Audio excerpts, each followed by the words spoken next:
po sa Indogabos na itinaopong solar street lights na namatik ubad po nagaagi ako digdi.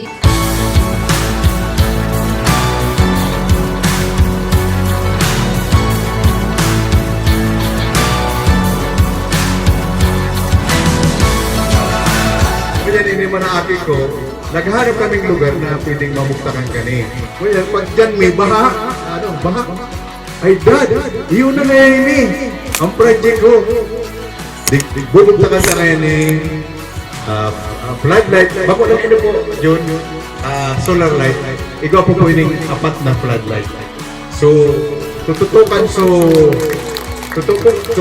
spillway.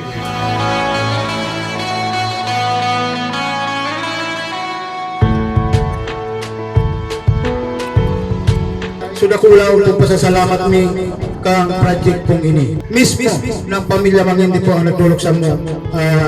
Si Sir John and Senior Nap Mangindi ang nagtulog mismo sa mo sa barangay. Nakulang po kinabang, lalo na po ang community ng barangay Luluwasan.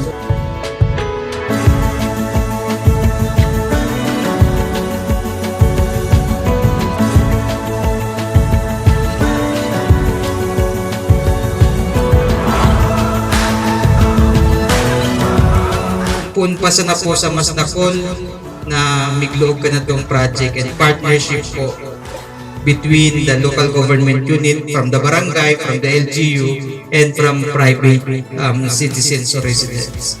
So, again po, in behalf ka na local government unit ng Balatan, taos puso po kami nagpapasalamat ka na pamilyang Mangindi, bukos na pumuwan, kundi po mga nakaaging panahon pa po, permi po sirang san, buko po silang involved sa politics pero napaka-involved po nila kung paano mapausuwag and paano po matabangan ang development kana Balatan.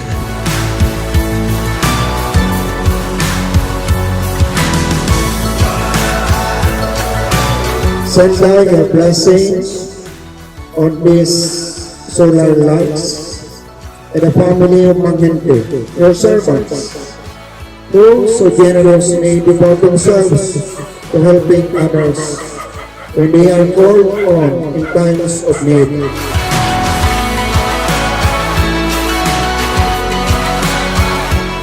Na itong nagduman sa opisina kang barangay ko sa opisina may dakulang grasya pala ang katayuan sa rason na igwasindang idudunar sa barangay Luluwasan na kung iyon ang po inihali po yan duman sa toyang spillway ini pong apat pa na solar.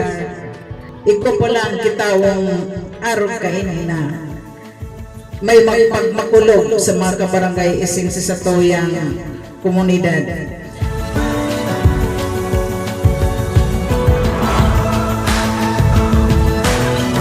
Salamat po sa inyo. Pag-abot po sa development day po talaga kamo nagdadaan. Sa panginginod po ni Barangay Captain Bermas and sa buong council, salamat po sa inyo. Sana po, gabos po barangay dito sa Balatan, sana po may adapt po ang aming kaning project.